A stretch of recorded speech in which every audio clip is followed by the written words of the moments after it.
Guys, how's it going? It's Sterling here, and we're doing something a little bit different today. So, I recently finished the Wheel of Time series by Robert Jordan.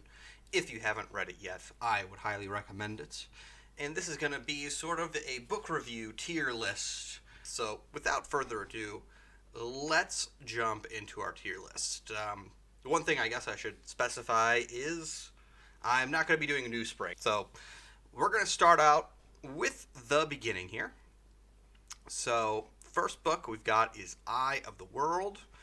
And honestly, this is a book that I think it did have some issues. One of those issues being that it's a bit slow to start off. You're kind of getting introduced to a lot of characters at once. But there were a lot of things about this book that I really liked. One of those themes being this sense of dread that throughout the entire book, you kind of feel like you're looking over your shoulder, waiting for, the next bad guy to appear, because it doesn't matter where the characters are, one after the other, they're running into bad guys, and it was just, I love that aspect of it. That being said, I think I'm going to put this in terms of the Wheel of Time books as a series, which I would call an S-tier series, I'm going to put this as a high B. Forward here, we're going to jump into The Great Hunt, book number 2.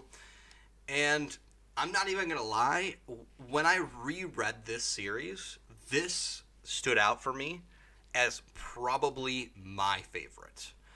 The way the action sort of comes to a head at the end, this is one of those books where I feel you can clearly watch that plot curve. The final few chapters where the characters are in Falm, and we're jumping from one point of view to the other point of view to the other point of view, and all these things are happening simultaneously.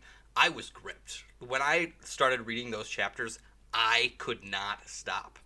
And earlier in this book, I really like the introduction of a lot of these kind of weird concepts. The portal stones, some of the bad characters were really interesting, kind of getting these crumbs that were like, okay, I really want to find out what happens next. So for me, this is this is going to go S tier. Moving on, number 3, Dragon Reborn. So as I sit here, and I'm looking back, and I'm trying to remember what happens in this book. I know there are a couple of key moments. Perrin is a big character in this book. Matt and his story is also pretty big in the book. The girls, Elaine, Egwene, and Nynaeve, they have a pretty good part in this book. And Rand kind of almost fades to the background a little bit, which to me, I was actually enjoying that, because Matt and Perrin in the series of the book are two of my favorite characters. There's a lot of characters that I like, but in terms of like POV main characters, they're right up there at the top. I also really love Egwene, so seeing chapters where she was the main POV was great. I would say, though, that the climax of this book, it didn't hit me in the same way Great Hunt did. I think it was a great climax. I think there was a lot of really cool scenes, lots of really cool action, some introductions to other cool characters like Julian.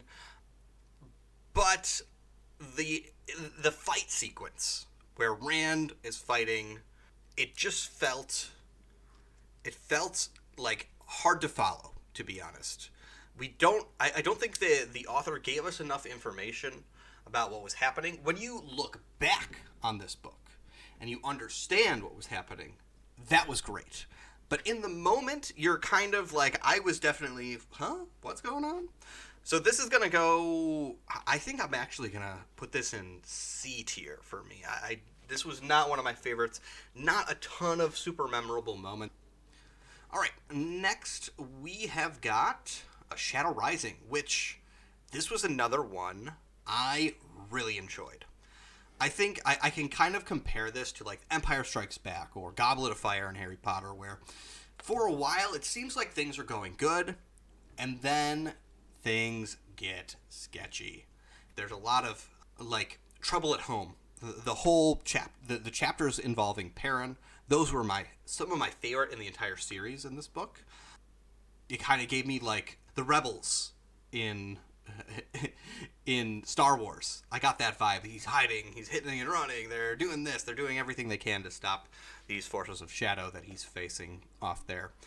I think the introduction to the Ale here is amazing. I really liked reading about the Ale and learning about them. I think that like the development of their culture in this book was outstanding. Really loved all of that. And also some of the sort of more non-traditional fantasy elements being introduced with the elfin and elfin. I'm still unsure of how to pronounce those ones. I'm gonna have to put this one as another B tier. I think just above Eye of the World. I think there are some things that I think this book was a little bit slower in a lot of aspects, where I remember being here and be like, all right, when are they going to get to Ruidi? When are they going to attack? You know, and that kind of left me a bit wanting. I think one of the biggest things was, when am I going to go back to Perrin? I want to know what's happening with Perrin, please. Okay, we're looking at next book, Fires of Heaven, and I will say this one started slow. I remember finishing Shadow Rising and like everything that was going on there. It kind of had like a nice bow onto it. So we once again have to kind of go through that lull to get back to the action. But once the action starts to pick up, it was like wham, bam, thank you, ma'am. There was so much going on. And to be honest, I loved all of it. There's a lot in this book. We get a lot of this introspection with Matt. We get some of the schism between the White Towers going on now. I will say there were points in this one that felt a little bit slow, but for the most part, I plowed through this book. It happened very quickly. I remember moving from this one right on to the next one. So I'm going to put this one as B, above Eye of the World? Yeah, I think I'm going to put it above Eye of the World because there were a lot more action chapters in it. All right, after Fires of Heaven, we come to Lord of Chaos. So there are some things about this book that I loved. For one, the amount of POV we get from bad guys, that was great. I loved seeing a ton of POV from the bad guys, learning about a lot of the Forsaken. Really, really loved that. Something I didn't like was kind of the Salidar stuff that's going on. I felt like it was really slow going. I remember like reading those chapters and being like, all right, let's get back to Matt, or let's get back to Perrin. Even though Perrin's chapters in this one also were a bit slow. Once we got to the box, that is where I felt claustrophobic reading it. This is one of the things I think Robert Jordan does great, is he can really like give you that sense when the character is in this moment. I think dread is one of the best senses he can convey, and in the box, you certainly have it. So for me, this one, I'm actually gonna go C tier again, but I'm gonna put it above Dragon Reborn. So we're gonna go here with that. All right, next we're coming into A Crown of Swords, which I will say I love. If we're calling Rand the main POV, I would say this side characters, Matt, the girls, Elaine, Nynaeve, Avaniela is there too. If I'm butchering her name, I apologize. I never learned how to pronounce these names properly. Egwene too. So Egwene really comes into her own in this book. And I loved that. I loved seeing her exploit the other Aes Sedai, twist them, learn the ways, and she really becomes this beautiful character that I love. So I am gonna put this one. I'm gonna put this one at A. This might be a shock to some people. The Alteran plotline, I was living for those chapters. I remember reading those chapters and just being sucked in. I was unable to stop until those chapters were done. Yeah, I love this one. All right, we're coming to what I'm going to say was my least favorite book, A Path of Daggers. And the main reason for this is I was really frustrated with Rand as a character at this point. Maybe that was something that I needed to go through in order to appreciate him in the later chapters and later books. I also think that the chapters with Perrin were super, super slow. Every time I got to Perrin, I was like, why are there so many chapters with what's going on here? Why is these chapters so long? It does show the growth of him and Fail's relationship, which is important in the next book. So without further ado, let's just plop that one in the D tier. First and foremost, a lot of people I have talked to about this book series, they didn't like Winter's Heart. And I'm just going to come right out and say, I liked Winter's Heart. I enjoyed Winter's Heart. I think the chapters where we're following along with Fail and her crew with the Shido, those were great. We're seeing Perrin sort of go a little bit crazy. He's like, I saw myself in him in those moments. We're learning a lot about Rand, and all of the stuff with Matt was also great. I like this book. I don't know. I can understand why some people didn't like it, but I did like it. I'm gonna put it below Eye of the World, because this is a slower book. No doubt about that. It's a slower book, but definitely above average. This one was a good one for me. All right, moving forward here, we're coming to Crossroads Twilight, which, as I think back, this was like the book, the calm before the storm. That being said, there was a lot about this book I liked. Matt's relationship with Tuon growing. I loved all those chapters, and especially some of the more quirky bits that happened during their time. Without a doubt, I didn't love the Elaine chapters of her, doing her thing in Anne. But the thing that I did like about those chapters was her relationship with Avenella, just really providing like the backbone to those chapters, I felt. Elaine definitely does some things here that I was like, again? Really? Again? Didn't love that for her. But the most important thing, I think, was Egwene kind of taking the initiative with the Salidar Aes Sedai, and her ending to the book was perfect. I loved seeing that, like, moment of shock is how I felt.